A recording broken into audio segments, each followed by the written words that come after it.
All right, I think all participants are joining us. That is wonderful. If everything is going according to plan, you will be seeing now our opening slide. Yes, we can. Perfect. May I ask all others to switch off their camera and microphone and unmute when it's your time to present? Thank you very much. Okay, there are participants joining us as we go, but that's no problem. Well, good day to you all from wherever in the world you have tuned into. I welcome you to this webinar on readiness for export of fresh fruit and vegetables to the EU market. And of course, a special welcome to people tuning in from Vietnam. My name is Paul Lange and I am Knowledge Manager for PUM Netherlands Senior Experts. And we are the organizer of this webinar and I will be your moderator of today. Let me first briefly talk you through the agenda of this webinar. So that will be on the next slide. After a brief introduction to this webinar and to PUM, we are pleased to have Ms. Jep from the Vietnam Embassy in the Netherlands. And she will say a few words about the relevance of the free trade agreement between the European Union and Vietnam. This free trade agreement is one of the key reasons for this webinar. Then after Ms. Jep from the Embassy, we're going to the core of this webinar. And that will be our two key speakers. That will be Mrs. Inge Ribbens and Mr. Co Konings. And each will discuss export readiness for the EU market from a different perspective. Inge more from a EU market perspective. And our other speaker, Co Konings, from the business perspective. After their contribution, we'll provide you with the opportunity to ask questions to the speakers. And it will be during the Q&A. We will end the webinar with a call to action on how you can come in contact with PUM, for example, to discuss possibilities for support.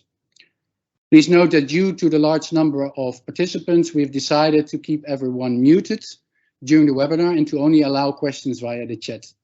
Please save your questions for the speakers until the Q&A. Please also note that the webinar will be recorded. The recording as well as the presentations will be shared with you afterwards. So that for the opening remarks. First, a few words on the reasons for this webinar. Why do we as PUM organize this webinar? A key reason is the fact that on the 1st of August 2020, the European Union Vietnam Free Trade Agreement, also known as VFTA, came into force. And this agreement will eliminate a large number of tariff as well as non-tariff barriers to trade between the European Union and Vietnam. This agreement further increases the opportunities for Vietnam businesses to trade with the European market, including for the export of fresh fruit and vegetables. At the same time, it's also known that fresh fruit and vegetables are a critical group in terms of EU rules and regulations that businesses should be aware of and should comply to. Our speakers will discuss this in more detail later on. We as PUM support businesses in Vietnam on a regular basis, including businesses that are involved in fresh fruit and vegetables. And from our experience, we know that there's a high need for support on businesses that would like to export. PUM has expertise available to help businesses to strengthen their readiness for export of fresh fruit and vegetables. This can be product-specific support, but also more business management-oriented support. I would like to ask my PUM colleague, Mr. Sven Dekker, to provide a further introduction to PUM. And Mr. Sven Dekker is PUM's country coordinator for Vietnam, with many years of experience in the country. Normally, Sven is based in the Netherlands, but as we speak, after long periods absence due to COVID, Sven is now in Vietnam. And I would like to give the floor to Sven. Sven, please go ahead. Thank you very much, Paul, for the introduction. Well, Chin Xiao, everybody. Greetings from Da Nang. Mr. Van, are you available for translation? Yes. Okay, thank you very much. Well, as I said, greetings from Da Nang. I just had a very large audience at the Vietnam Korean University. I think we need to go 2 slides back, Ine. Trong khi đợi hai cái slide quay trở lại thì ông Sven xin gửi lời chào đến quý vị từ Đà Nẵng. Ông vừa mới có một cái hội nghị với lại một cái nhóm rất là đông của sinh viên của Viện Việt Hàn ở Đà Nẵng. Hiện giờ ông đang ở Đà Nẵng, Việt Nam. Xin chào. Can you go one slide back? Yes, thank you very much, Inge. Basically, PUM is a non-profit organization established in 1978 by the Dutch Employers Federation. PUM là một cái tổ chức phi chính phủ được thành lập vào năm 1978 bởi cái hiệp hội thương mại của Hà Lan. Since 1978, we have been assisting over 40,000 businesses worldwide. Từ đó đến nay, từ 1978 tới nay thì PUM đã hỗ trợ tới hơn 40.000 cái doanh nghiệp khác nhau trên khắp thế giới. PUM is a volunteer organization committed to the development of small and mid-sized enterprises in developing countries and emerging markets. PUM là một cái tổ chức thiện nguyện mà hỗ trợ các cái doanh nghiệp, đặc biệt là doanh nghiệp vừa và nhỏ ở các cái nước phát triển, đang phát triển và liên kết các cái liên kết thương mại, giao thương. We offer practical advice within the most important sectors of the economy. Và chúng tôi gửi tới các cái dịch vụ về tư vấn và đặc biệt là các cái tư vấn rất là thực tiễn về việc phát triển các cái doanh nghiệp. We work with in total of about 150 representatives in 35 countries, and we have about 1,800 senior experts, are all volunteers who are willing to share their knowledge. Chúng tôi có khoảng 1.500 cái vị đại diện trên khắp thế giới và khoảng 1.800 cái chuyên gia ở các cái mảng khác nhau phục vụ trên khắp thế giới. Next slide, please.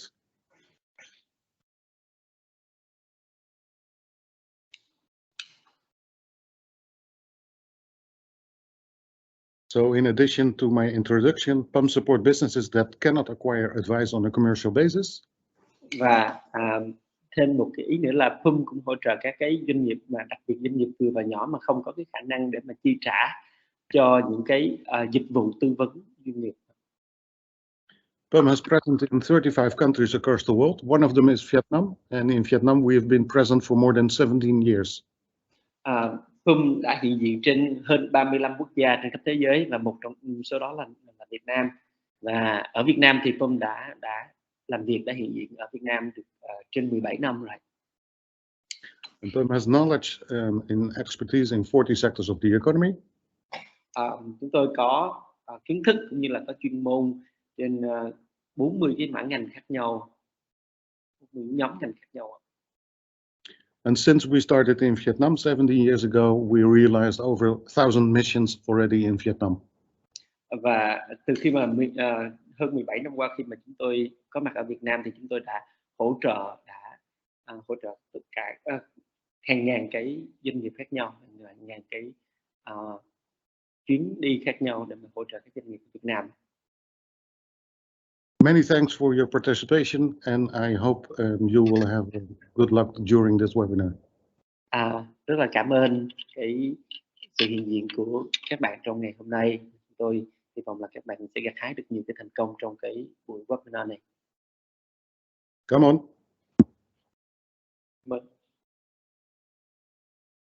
Je bent nog een minuut, Paul.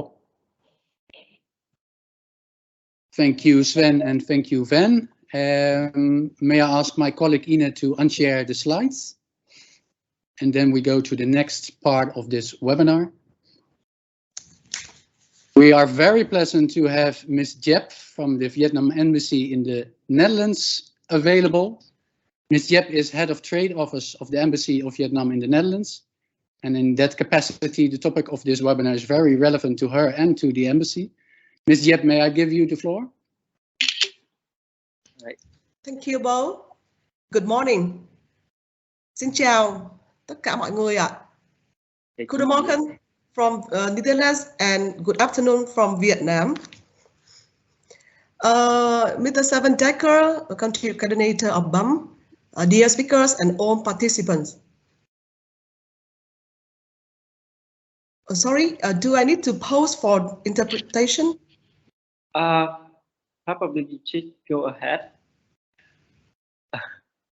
So no, it's okay, Ms. Yep. Please go ahead in English. Okay, yeah.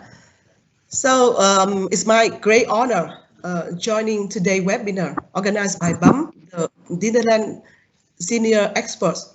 The webinar is designed especially for Vietnamese exporters in food and vegetable sector who are planning to extend their market to EU.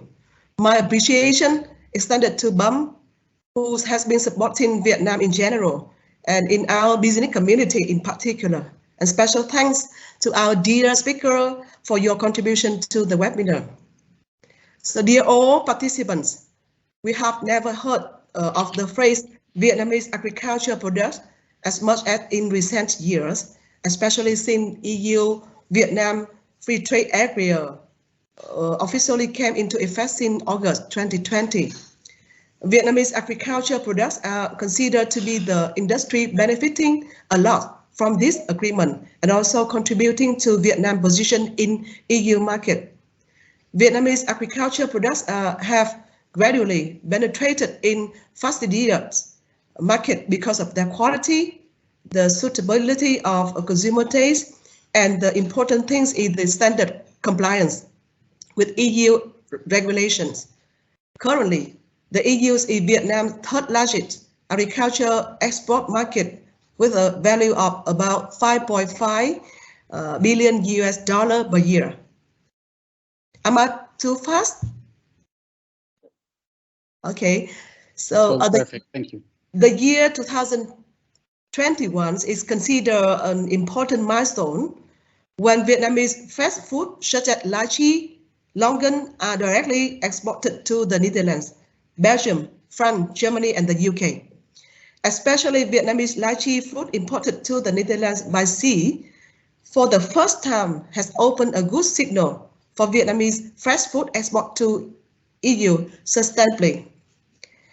At the moment, some kinds of Vietnamese fresh food are already in EU market like dragon fruit, pomelo, lamb, passion fruit, lychee, longan, and the beginning of this year, 2022, the fresh mango was imported to the Netherlands and Germany for the first time.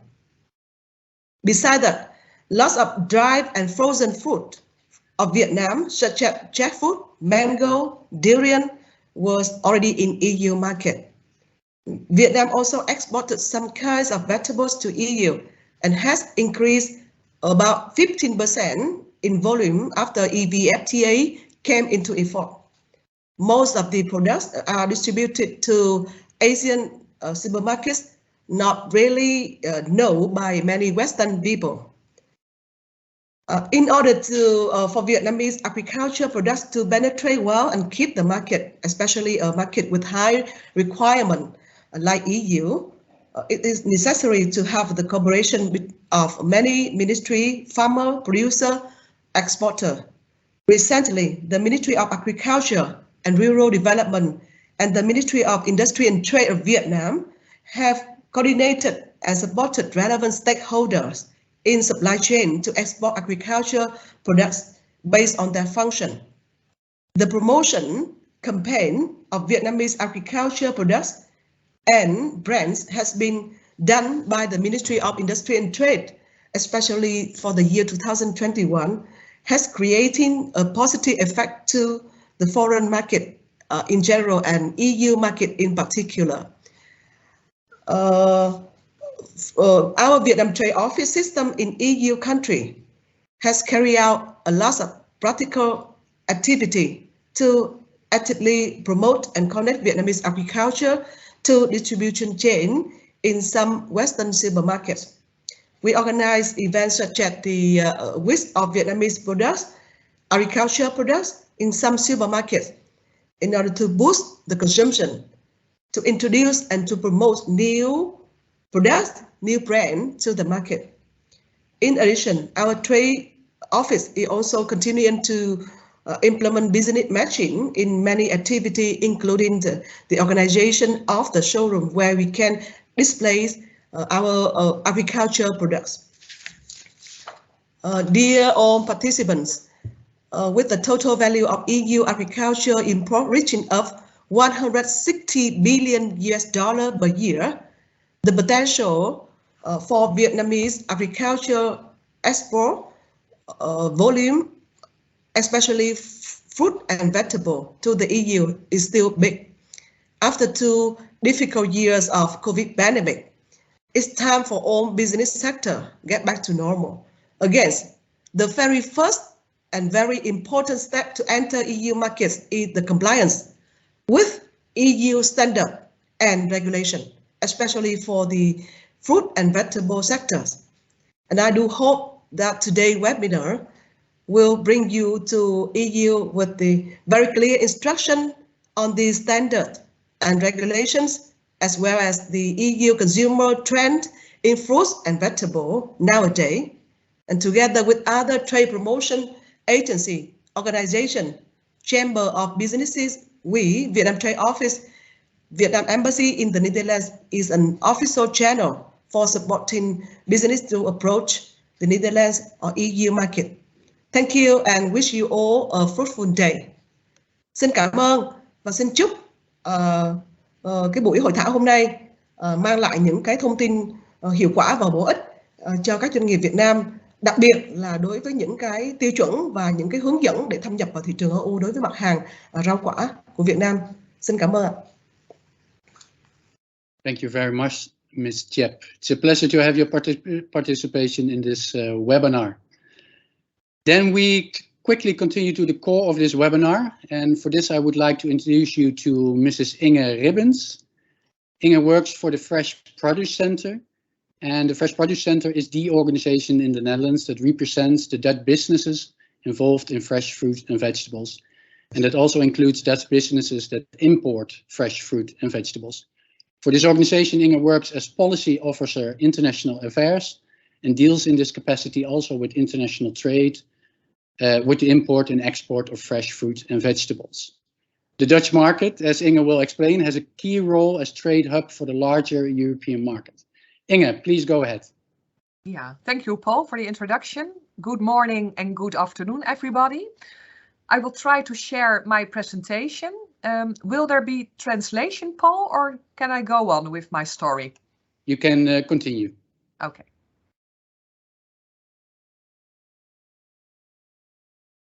Can you see my presentation? Yes, we can. Thank you. Okay, then I will continue. As Paul explained, I work for the Fresh Produce Center. I will tell a little bit more about my organization. I will tell more about the role of the Netherlands, the effect of the COVID pandemic on our buying and eating habits. I will give some statistics of the existing trades. I will explain more about the EU requirements, very important for exporters with plans to go to the European markets. And I will give some suggestions where to meet the importers in the Netherlands and in the European Union. About my organization, the Fresh Produce Center, it is a private industry organization. We work closely together with our government in the Netherlands. And we have two main group of members. First, the trading companies, international companies, importers, exporters, but also the domestic wholesale companies. And the second group is the growers associations. We have at the moment about 320 members, and in total they represent about 80 to 85% of the total turnover of the fruit and vegetable sector in the Netherlands. Some of the main core themes we are focusing on, for example, is food safety, very important one. Market expansion, that's for import and export. We have a lot to do with legislation, Dutch legislation, but for import mainly on European level. Monitoring, nutrition, the increase of consumption, all kinds of dossiers we are working on. And one of the advantages for our members is that we offer a data warehouse with 10 data sources. For example, the production, import, export, but also retail purchases.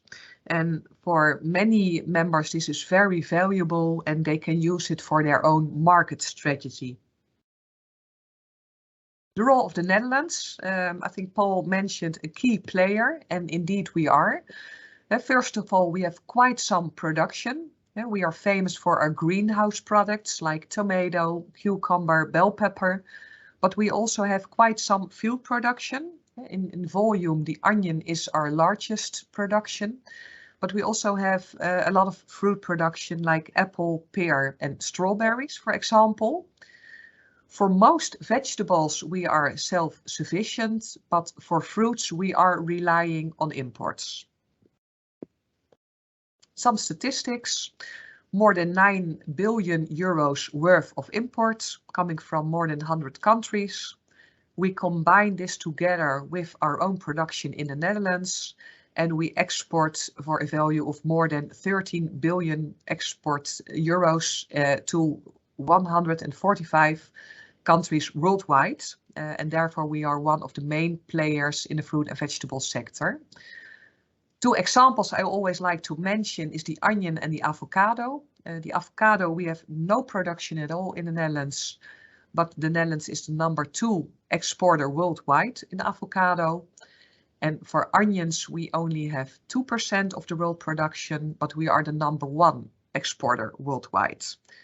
And there are countries like, for example, India and China who have much more production, but most of their products stay within their own country for their own consumption. And for the onions in the Netherlands, more than 98% is exported to other countries. We are the gateway to Europe. We have the main port of Rotterdam, which plays a very important role. Most of our export stays within the European Union, about 75%. And everything we export, half of the products has been imported before, so that's re-export. We add a lot of value in the Netherlands. Of course, we are in a very favorable logistic position. We have several harbors. I mentioned Rotterdam. We have a large airport, and we have good infrastructure to other countries nearby in the European Union. And we have a lot of companies who are specialized in adding value, like the ripening of fruits, the ready-to-eat products, important products like mango, avocado. We do a lot of sorting and packing, and as I explained, by combining the products, imports plus the Netherlands product, we can offer a complete assortment to a lot of countries. Imports, 80% is fruits. I mentioned that for vegetables, we are for most products self-sufficient.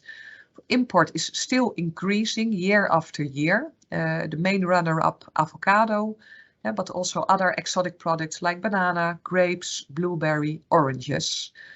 A lot of increase. Main players from within the European Union is Spain, but we also have a lot of import from South Africa and Peru. Peru, again, the avocados, but also an increase on the asparagus imports.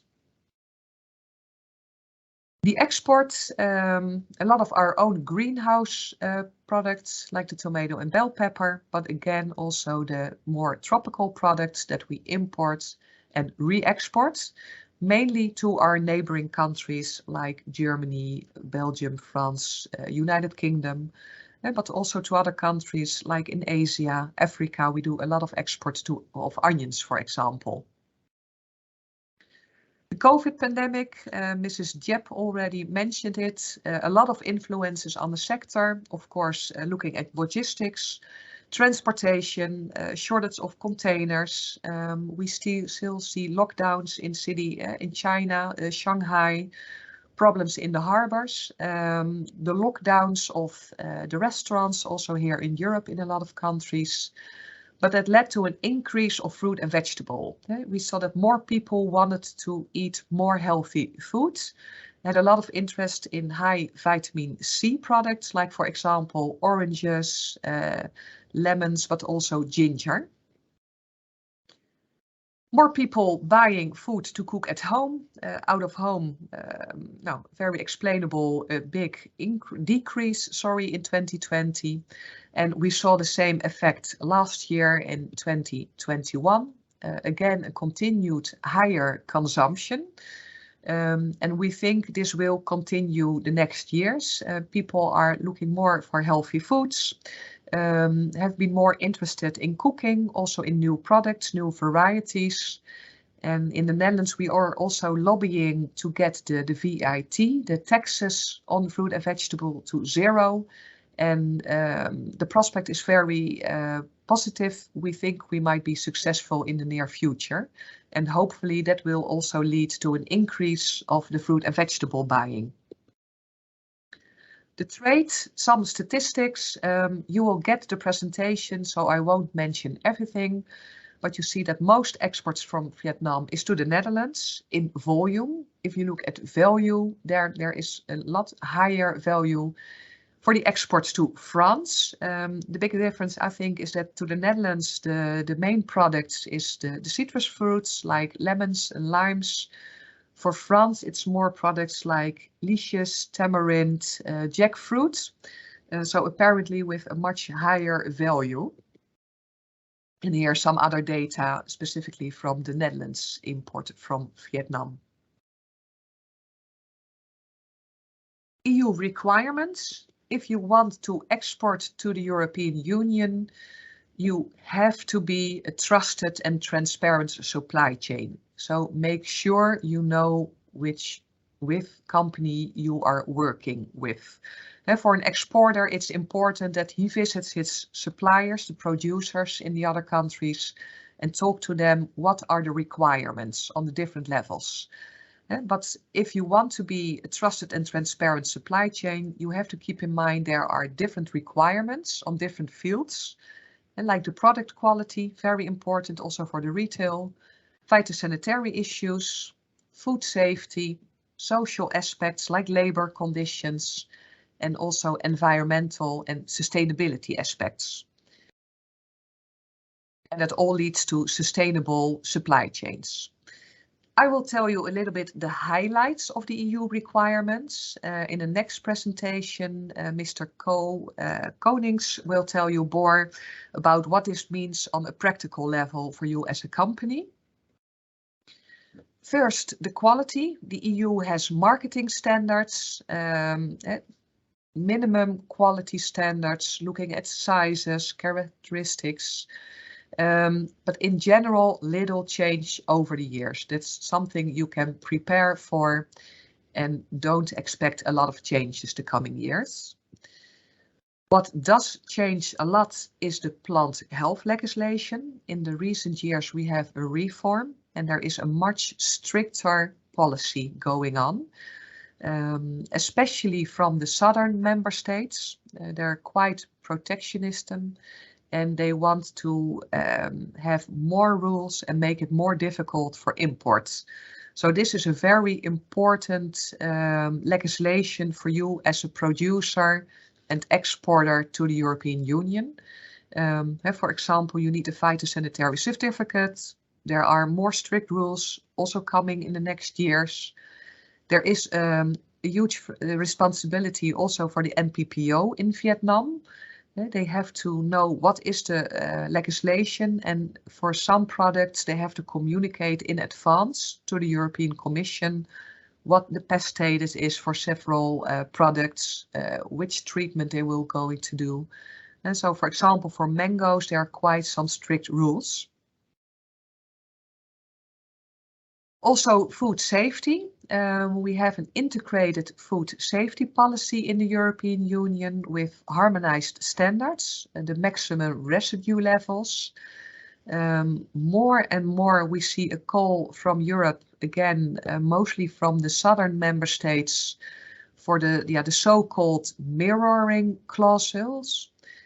What we can't do in Europe, also an exporting country can't do. So if we can't use a specific pesticide, Vietnam should not be able to use that pesticide.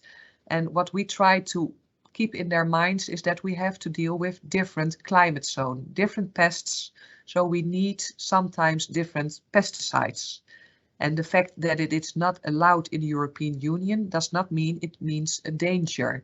A lot of times it is due to politics that a pesticide is not used or allowed anymore to be used in the European Union. But again, this is a subject you should really discuss with your customer in the European Union. And because we have a strict rule, but the supermarkets in Europe are much more strict. A lot of times they only allow 1/3 of the legal residue levels. And also a lot of times they have a maximum number of residues that you can use on the products. And lastly, the sustainability, getting also more and more important. The EU is very ambitious. They want to become the world's first climate neutral continent. So they implement new rules in trade agreements. They're looking at economic issues, but also environmental and social. And also we see a lot of different requirements from supermarkets. They require different certificates. So it's quite a complicated issue, but also important for you to know what your customer and also their supermarkets are requiring. I have some colleagues at the Fresh Produce Center who are working on sustainability issues. For example, they have developed an environmental footprint. And as a sector, we are also looking at sustainable packaging. And we see that there are a lot of initiatives in the sector to reduce the packaging. Also, quite some member states, for example, France, who have a ban now already or in the near future on plastics on fruit and vegetables. So it's important to also keep in mind the food quality and to not have food losses, but see what can we do with less packing materials. On the sustainability field, we have the advantage that we have a healthy and sustainable footprint. If you look at this pyramid, you see that we have a very high suggestion for intake as a healthy product and a very low impact on the environment. And so compared to other sectors and other products, we have a positive and good story to tell, but we have to be innovative as a sector. And the last sheet, how to meet EU importers. For the importers in the Netherlands, it's always important to have new suppliers. They want to have a year-round supply. They have to spread their risk. We have seen it now also with COVID, with the ongoing war in Ukraine. It's not always the case that you can import from all countries, that there are logistics. You can, of course, always look at the internet for companies. On our website, for example, we have a list of exporters and importers in the Netherlands. But I think the best suggestion is go to international exhibitions. Nearby is the exhibition in Berlin, the Fruit Logistica. Has always been worldwide's largest exhibition. For the first time now in 2 years, but also here an overview of other exhibitions. One more nearby for you in Bangkok in November. But that's, I think, the place to be to meet importers and hopefully increase your export to the European Union. And I wish you all good luck. Thank you for your attention. Hopefully you have got some useful information, and here are my contact information. So you can always contact me if you want more information or if you have questions specifically about EU requirements. So, thank you very much. Thank you very much, Inge. Very useful to have this EU market perspective. Then we continue now to the next speaker. We continue by shifting the focus a little bit more towards the business perspective of export readiness. In this regard, we have someone well informed around. We have Mr. Co Konings, and Mr. Co Konings is PUM expert in the area of trade and supply chain management. And on a daily basis, he is also a true practitioner of export readiness in his role as Director Operations for Oers United. And Oers United is an internationally operating supplier and producer of year-round fresh vegetables. And in that regard, the company has many years' experience on the European market. Co, may I give the word to you, please? Yeah, Paul, thank you very much for being here and having this presentation. I succeeded to have the presentation myself, so I think that's much more easy. Thank you very much to be in this webinar. As mentioned before, Inge did more the global view, and I will have a similar approach, but then more into the pragmatic daily experience which we have within our organization and which we see in our market.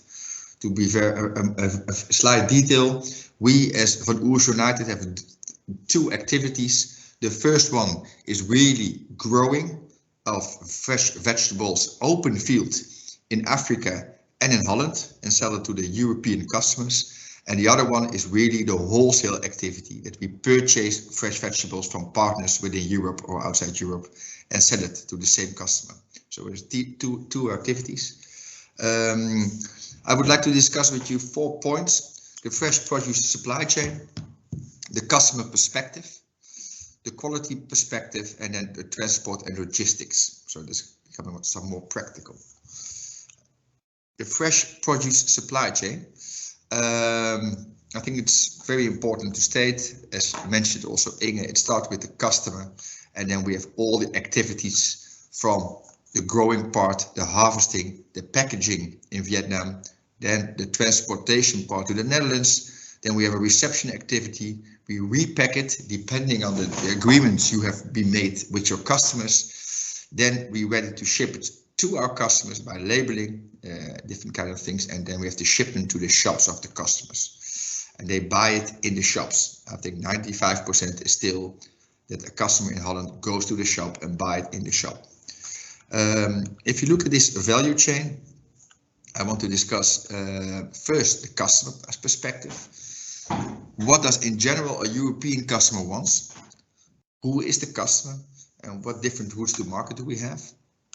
Secondly, the agreements with the customer. I think it's very important to discuss upfront what are the Inco terms, what are the price setting, and last but not least, what are you selling to the customer?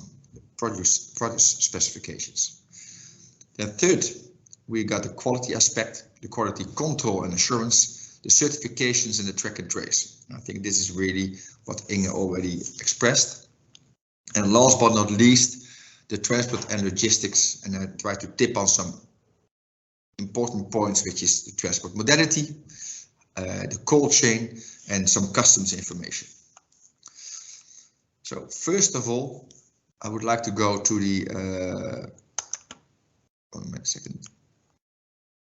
to the customers. So what does a customer in Europe wants? Who is the customer and the route to market? First, I think it's important that in Holland and in the European market, people want a year-round availability. So they really are, if they want a mango, they are looking for a mango year-round. So this seasonality is something which doesn't exist almost anymore in our shops. So year-round availability is important. Freshness of the produce and a safe produce. And with a safe produce, we really mean it has to be in line with the pesticides and the MRL legislation. So convenience, so we got different kind of products, so people, and last but not least, sustainability. Secondly, who is the customer? I think it's very important to know who are you talking with. We define 3 kind of customers. First is the wholesale. These are the type of the people who buy it and then sell it from Holland to their customers. Then we have the retail, they are the end customers and the consumers themselves. I really want to state this part because choosing your customer for wholesale or retail is really a different ballgame. If you sell to the wholesale, then most of the time the packers within Holland will treat the produce, or they will cut it, or they will repack it, and then they will label it. That means that you can send, as a producer in Vietnam, send in bulk towards the customer in Holland, and they will make it customer specific. If you have a retail as customer, then it has to concern big volumes. Then they will ask you to make it customer specific within your country. And that means that you will have will add some complexity with label and with other certifications. So these are really two important things to take into consideration. Last, direct to retail via wholesale, or direct to retail directly. This will increase the complexity with the route to market because you have a long supply chain. If you look at the customer perspective, my advice, if you look at our, depending on your situation in the market, depending what you are capable of, but if you are starting with exporting, my advice is to keep it simple, which means go for a bulk partner, and this bulk partner will then do the customer specifications within as close to the customer as possible. So that's a very important thing. And then an important advice also, produce and grow to sell. So try to get upfront really a good forecast from your customers, because if not, or you make a deal that the customer will sell all your produce, no matter what, but if they use you as a just for when they need you, then you have a big risk in having too much or too less produce.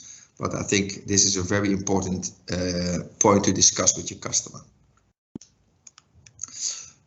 Then I would like to go to the next slide, which also is a very important thing to discuss, are the Inco terms or the buyer requirements. And I think maybe you know it, but I just want to stress it because it's not always clear, but these are the international commercial terms.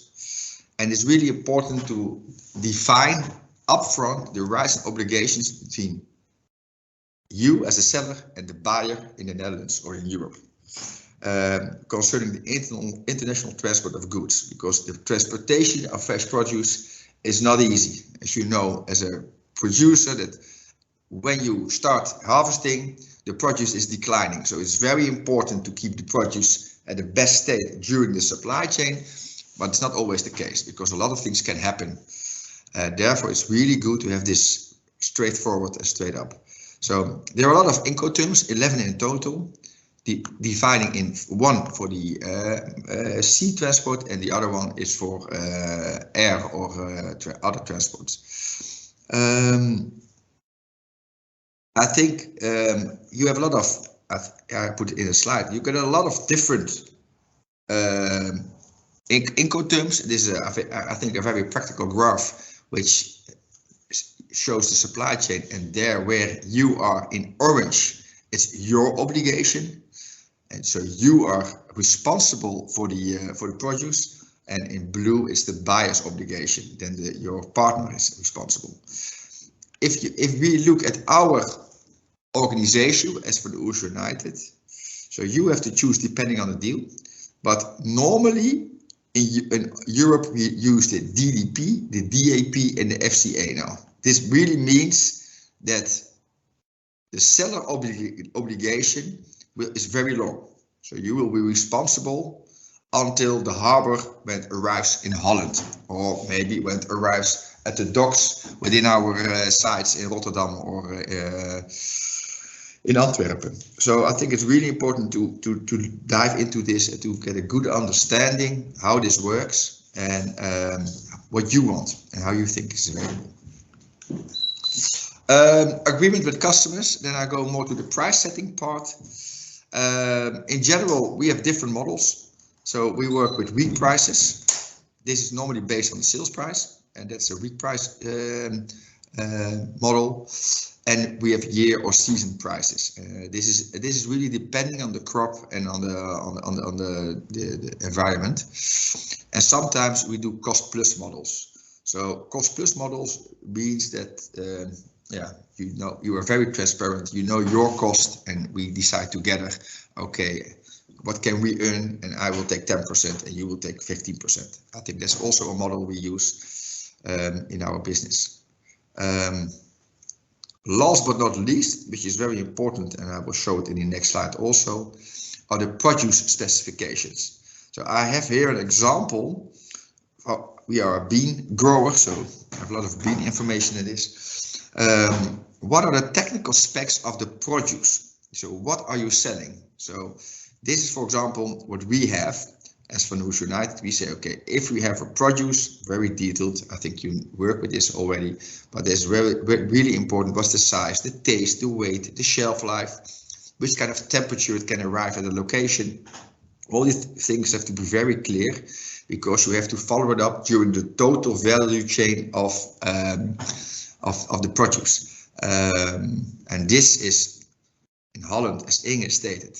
Sometimes there are differences, because as a wholesaler you can have your product specification, but sometimes also there is an extra product specification depending on the customer. So for example, UK customers in general have the highest standards, and these are differences which every wholesaler tries to combine and take into their specifications in relation with you. Advice also in this one, what we see, fresh produce is often with weak prices. And what we see is very important, define in detail your product specs up front. And that's really important.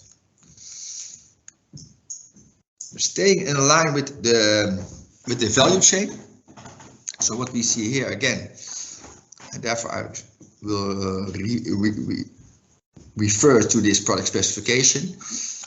What we do as a customer, and I think you and all suppliers are doing that, in the entire supply chain, you are checking your produce upon the product specification. So you do that at harvesting, at packaging, at transport, at the reception, in all the different parts of the supply chain. So what you are harvesting here will be checked as same as the customer when it arrives in Holland or at our customers. So I think it's therefore I want to re-stress the importance of the product specifications.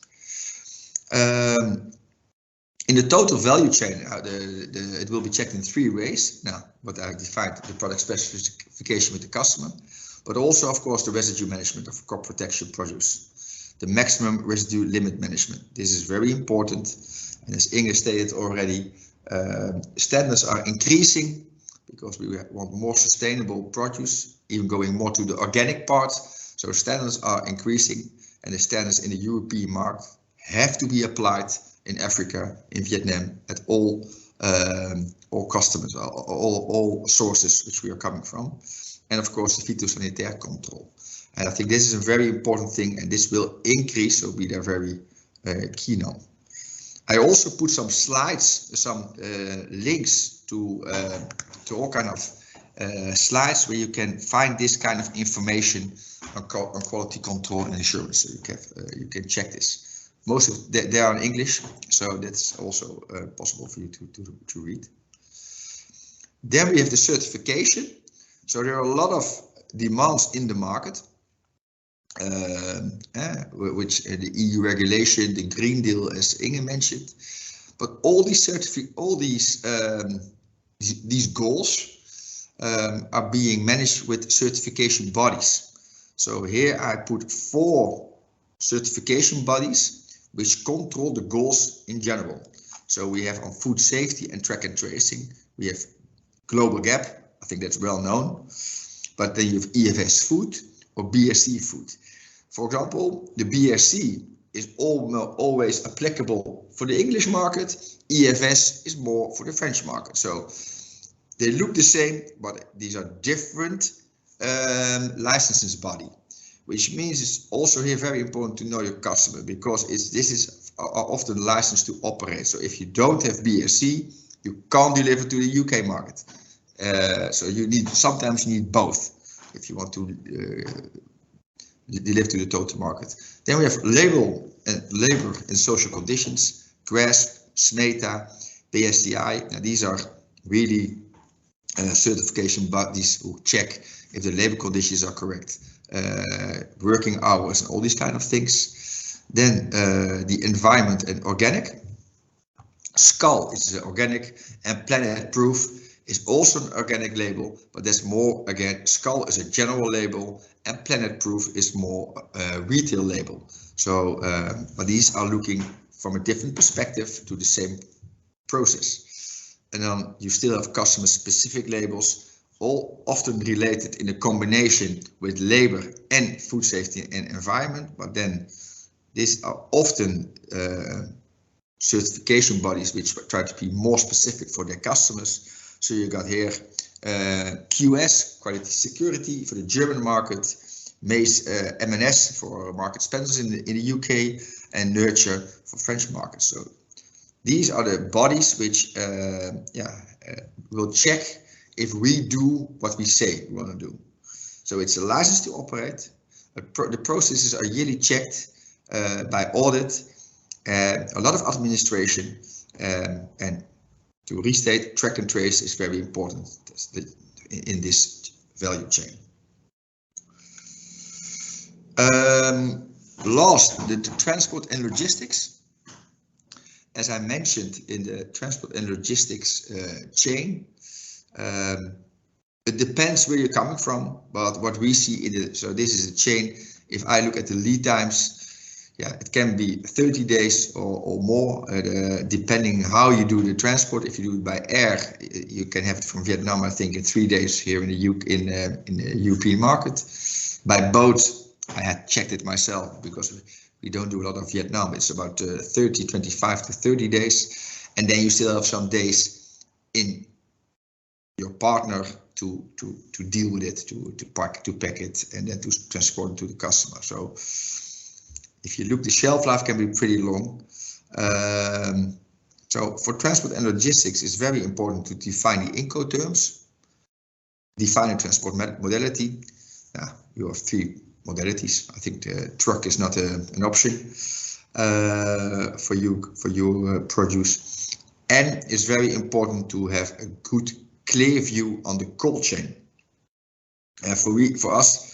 I think also in countries like Vietnam, but maybe also in countries as Africa, it's very important to have a good process in place, to know how long you need to cool down a project to a certain degree, 2 degrees or 5 degrees, and you need the systems and the type of packaging. So maybe a few examples. Also for your legal and your accountability, you can, for example, as a system, use these kind of devices. These are track and tracing and with a thermometer within, and you can track and trace the temperature during the total route of the produce. So you add it to your pallet, and then you can see, okay, when I left it in Vietnam, it was 5 degrees, and then, oh, there's something happened within the value chain somewhere. It went up and then went down. So that's really important to have these kind of devices to optimize your process, but also really in the accountability discussions with your partner. The other thing which is really important is the packaging. So when you define a packaging, be very aware of that you have enough air circulation when you put it in boxes or in plastic bags, because that we have got a lot of experience that can make a major differentiator if you in your freshness of the produce. And there also we have a lot of experience which I can share in detail if needed. Now, last but not least, of course, the customs part. Of course, you have to declare to the Dutch customs and import duties and pay your import duties. Depending, of course, of the new agreement, it is different, but there's also always a lot of paperwork. So you need to have an import declaration, VAT, you need a sort of ORE number, import duties, tariff code, and the country of origin. It's a very administrative process. We use always a good forwarder for this. So there are a lot of companies, and I put it's on Dutch, sorry for that, but at Venex.nl, there are a lot of companies who are really specialized in these activities. but it's very important to organize it, because if not, your produce is stuck in the harbor, and then yeah, you got a bigger issue, because then depending on the produce, most of the time you can throw it away. But these are very important steps you have to take and to go into detail before you can deliver to the European market. I think that's it.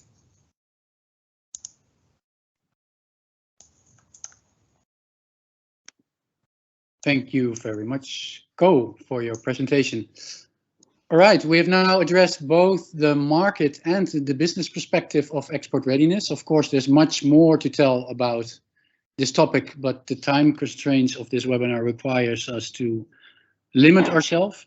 We do have some time allocated for Q&A, for questions and answers from your side. You can use the chat to ask questions to any of the speakers. Those are our key speakers, Mrs. Inge Ribbens, Mr. Co Konings, as well as Ms. Jep from the Vietnam Embassy, and also Mr. Sven Dekker from PUM, our country coordinator in Vietnam. So you can use the chat. At the same time, as part of the registration for this webinar, we already asked you to submit your questions that you may have. I believe some of these questions are already been addressed by our speakers, so that's wonderful. And if there are no questions in the chat already, I take the opportunity to follow up on the questions that have not yet been addressed. So, for example, I have the question on finance. Co, can I ask you this question? Export often requires investment by the business upfront. However, getting access to finance is often challenging, especially for smaller businesses. What are ways to cope with the challenge of access to finance for export? Exactly. Thank you very much, Paul. What we see in our practice is that we have two types of models. It's a little bit depending on the type of crop. What we see when there are crops with a short growing time, that we do the pre-funding.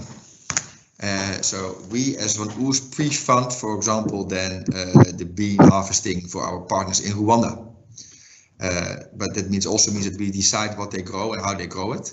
But we do the pre-funding and we pay up front this amount of money, for example, 100,000 euros to buy seeds, etc. And then we will sell it to our customers. When it's a longer term thing, for example, with mangoes of the kind, then it's a standard operation we handle, and we don't do the pre-funding because it's a long window. So in a scope within a year, then we see often that suppliers in the Netherlands do pre-funding, but then also have the exclusivity. And this is in their interest to have this to sell a year-round volume and produce to our customers in the UK or in the European market. So and that's how we grow, but that's how we grow it. But what I want to say that needs also a partnership. So it's not that you have you go to the Berlin Beurs, you start discussions.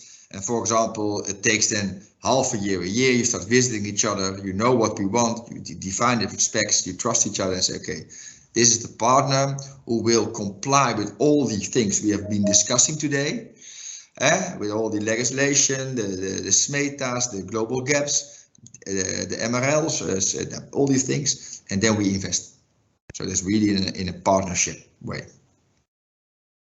Maybe a partnership is also an answer to another question that I have to you submitted by our participants.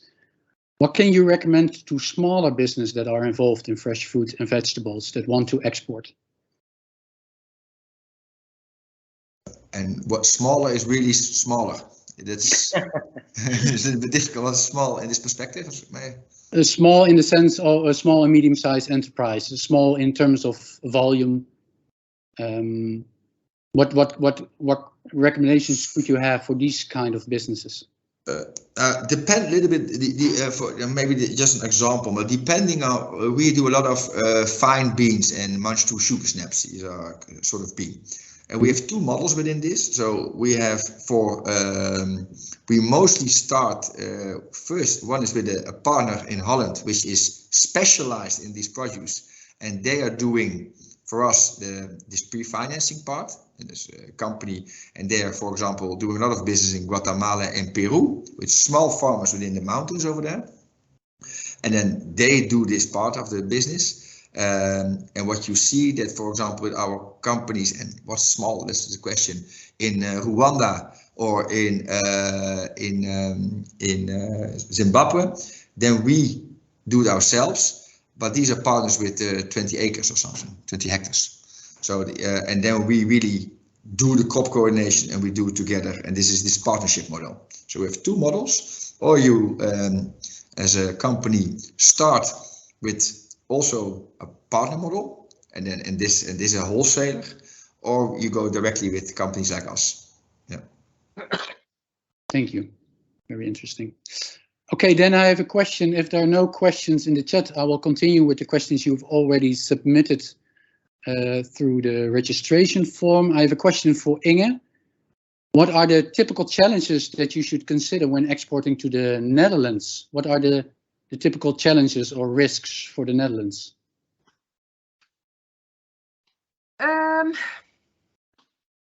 I'm not sure if there is really a difference or specific for the Netherlands. As explained, the import policy is on an EU level. So 27 member states vote together on new legislation. And unfortunately, as the Netherlands, we have a very small vote because it's based on the number of people living in our country. And so we are the biggest importer in Europe. But yeah, we only have about 4% of the total votes. The Netherlands is always focusing on that it should be scientifically based and risk-based and not based on politics or protectionism. I think, as I mentioned before, and also Co mentioned, there can be differences on a retail level. So for entering the European Union, it's all the same, but there can be different requirements from your customers. So if you work together with a Dutch company, the partnership is very important, and that importer should be able to tell you where do we want to sell your products? Is it within the Netherlands? Is it in is it in the UK? And what are their specific requirements? So again, discussion and partnership needed, but not specifically on the legislation level. There are no other requirements for the Netherlands than for other European countries. Right. You want me to briefly translate it to other people, or please go ahead, Ben. Yeah. Cho cái phần này thì cô Inge trả lời là cho cái câu hỏi của chúng ta là đâu là những cái khó khăn mà đặc thù khi mà nhập khẩu các sản phẩm vào Hà Lan, thì về mặt quản lý thì giữa Hà Lan và các nước châu Âu thì cơ bản không có gì khác nhau, nhưng mà nó khác nhau về mặt mà chúng ta bán lẻ thì tùy cái đối tác của chúng ta họ có những cái yêu cầu đặc thù riêng, nhưng mà về mặt cơ bản thì nhập khẩu vào Hà Lan hay là nhập khẩu vào các nước châu Âu thì cơ bản về mặt quản lý thì nó không có, về mặt các cái chính sách nhập khẩu thì nó cơ bản không có khác nhau. Thank you. And then I have a question for Ms. Jep from the embassy. I think you already mentioned this a little bit, but what can the embassy, the Vietnam embassy in the Netherlands, do for Vietnamese businesses that want to export to the Netherlands? How can you support them? Yeah, thank you, Bo. Based on the standard and regulation for a very specific sector, so we would link them to the useful website or link for them to know of EU regulation for exporting, like for example, in this case, food and beverage. That is one.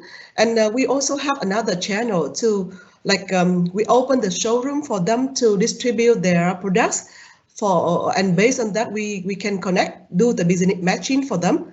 And also, for example, if they would like to send sample for their importer, in some case, we can do that for them. And besides that, we have lots of activity to promote our products in general. For example, last year we do 2 campaigns to promote lychee in supermarket, and we promote longan also. And we do the promotion activity in the newspaper, in magazine for our Vietnamese national brand in general, in some industry in particular. And you know that every day we receive a lot of questions, a lot of email from Vietnamese exporter. Most of them is exporter in all kind of industry. Frankly speaking, we don't know all. We don't know all. We have to learn the market. We have to, like, thanks to some channel, organization, association here, we sought for information and get back to them. And the others, before the signing the contract with the new customer, we can do the verification for them. That's all our function. Like, you know, right now in newspaper in Vietnam, we have a lot of container export to Italy. With the trade of Italy is now a very big issue right now. I think within 3 weeks. So I think most of the Vietnamese exporter company in the agriculture product, they know this problem with the importer from Italy. Mm-hmm. So we are trade office, our colleague in trade office in Italy is now working on that with the relevant authority to solve the problem. So before the signing the contract with that very new and big value of the contract, we can do the verification for them, because they cannot go easily to EU, to let's say into Netherlands. But now we open, but previous time it's not easy to travel. So we are the channel, we support them in that case. Yeah.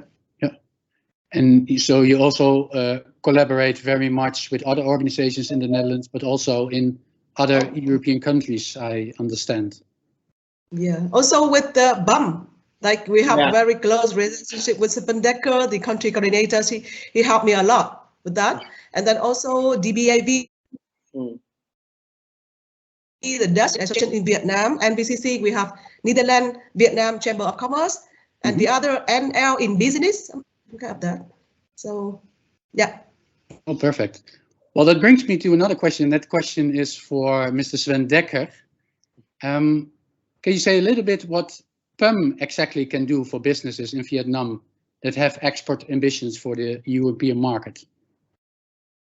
Yes, thank you very much, Paul.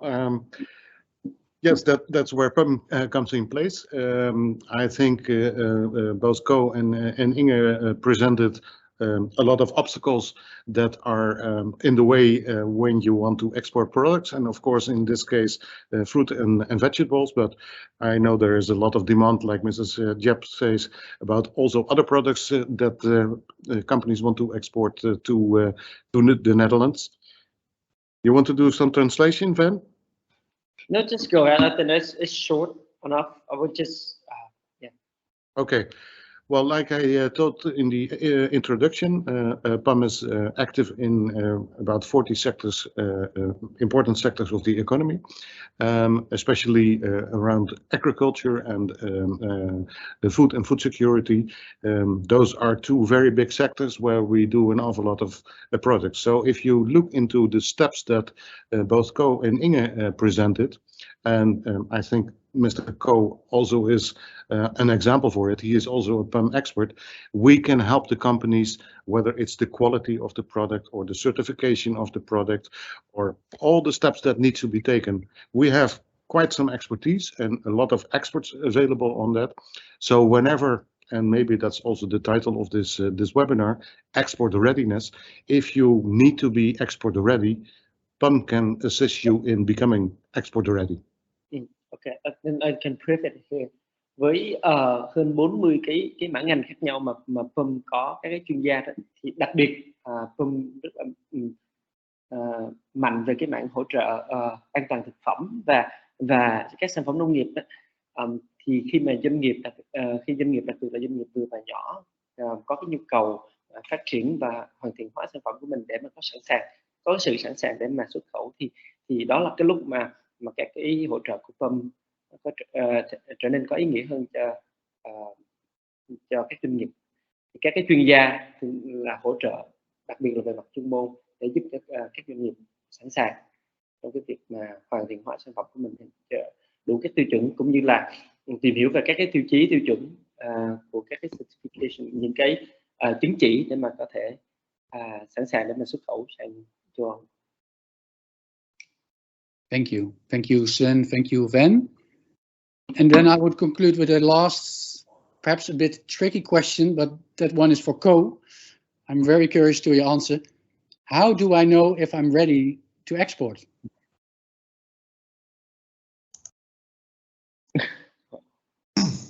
This, 1 second. Yeah, a little bit slow. How are you know when you're ready to export? Yeah, I think that's what we see. It's always you're ready to export when your produce is okay. I think that's the most important. It's all about the produce. So I think what we see, it's always a bumpy road, mainly with the fresh produce. So for example, last year we started with Rwanda, and it's a give and take, and then you have a good preparation, and then you start, and then you always have some things which don't go okay, or which you have to experience together. But I think when the produce is okay, it's in line with the specs, and we all do our best efforts for the legislations, then you are ready. But also know, I've never had in my last experiences that it was first time right. It's always, of course, you discuss packaging, you discuss the way of transport, you discuss all the documentation, you define your partners. But it's for all the first time, if you start for the first time, and then you are always ready. I mean, then you need to keep the positive vibe, because there always will be some of hiccups. But normally all partners know that when you start for the first time, you will make it, the hiccups. But the only important thing, if the produce is good. If there is an issue with the produce, then and then I really speak about freshness, fresh produce, then that's the biggest thing. If the produce is good, you can make it. Very important. How good Right. is I mean, Yeah, Fen, go ahead. yeah, I was just curious, like just following up that question when you say the product is good. So again, do we sort of look to the criteria to see how good is actually good? See what I mean? Like, yeah, no, of course, and that is based on the product specifications. So we have got a good example, and it maybe is a little bit strange. It is strange, to be honest, but we have some bobby beans which we produce ourselves in Morocco, which are for the Moroccan market okay, but for the European market not. And that's yeah. So what's a good produce is a good produce in line with the European, or even more, the customer product specs. So if a customer wants a bean which is total straight, then if that's okay, that's okay. So therefore, it's really important that this produce is okay. But it is to the European / customer standards. Thank you. Well, there are probably many more questions that you would like to be answered. Perhaps not now, if I'm looking at the chat, but perhaps at a later moment. However, considering time, I would now like to conclude the Q&A.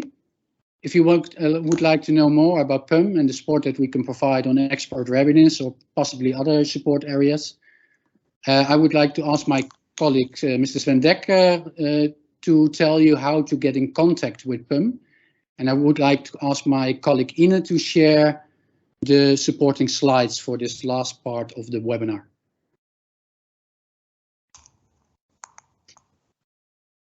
Okay.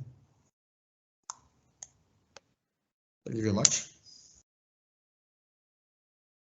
Do you manage, Inge?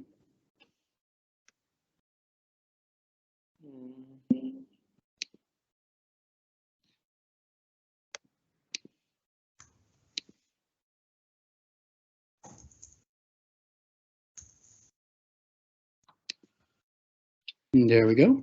Thank you very much, Paul. Like you said, if you want to come into contact with PUM, please visit our website.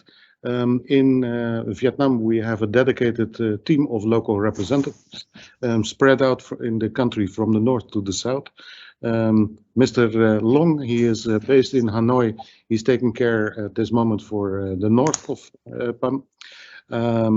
Then if we travel to the south, we have Mr. Van, who is the translator at this moment. He's based in Nha Trang, and he also takes care of Lam Dong province, Dalat. In Quang Tri, we have Ms. Halan. She takes care of Quang Tri province and also Quang Binh province. Then in Da Nang, we have two local representatives, Ms. Phu and Mr. Tuan, who is here besides me at this moment. Then if we travel a bit further to the south, we come to Ho Chi Minh City, Saigon.